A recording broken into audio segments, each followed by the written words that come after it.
Korean Kanakaraju అంటూ మన Varun Tej birthday సందర్భంగా తను నటిస్తున్న Korean Kanakaraju movie glimpse release చేశారు. గ్లిమ్స్ అయితే బానే ఉంది. చూస్తుంటే ఇది ఒక హారర్ కామెడీ మూవీలా అనిపిస్తుంది. అది కూడా ఒక కొరియన్ బ్యాక్‌డ్రాప్‌తో వస్తుంది. సూపర్ అసలు.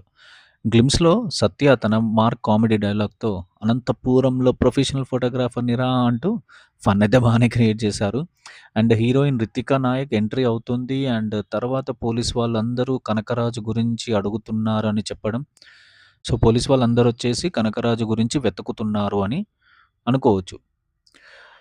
కట్ చేస్తే మన వరుణ్ తేజ్ ఎంట్రీ ఇచ్చాడు.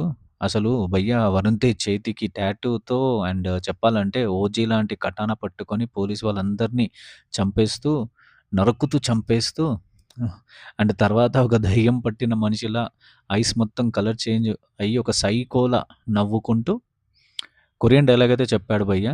సూపర్‌గానే ఉంది. అండ్ అది చూస్తూ సత్య వీడు మన కనకరాజు కాదు కదా! అని అనటం. బానే క్రియేట్ చేశారు. గ్లిమ్స్ అయితే బానే కట్ చేశారు.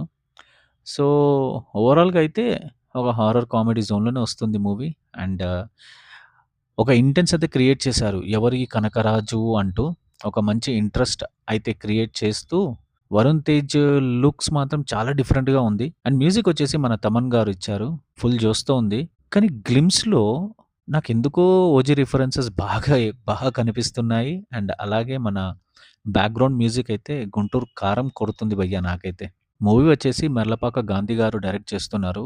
అండ్ తన డైరెక్షన్‌లో అండ్ మెర్లపాక గాంధీ గారి మూవీస్‌లో మంచి కామెడీ అయితే ఉంటుంది. అండ్ అలానే ఒక మంచి స్టోరీ పాయింట్‌తో నడిపిస్తారు. సో, చూడాలి మరి ఎలా ఉంటదో. సో, గైస్ అది కొరియన్ కనకరాజు గ్లిమ్స్ గురించి. సో, ఇలాంటి మూవీ ముచ్చట్ల కోసం మన భాను టాక్స్ ఛానెల్‌ని సబ్స్క్రైబ్ చేయండి. అలానే వీడియో నచ్చితే లైక్ కూడా కొట్టండి boss. This Bhanu signing off. By by.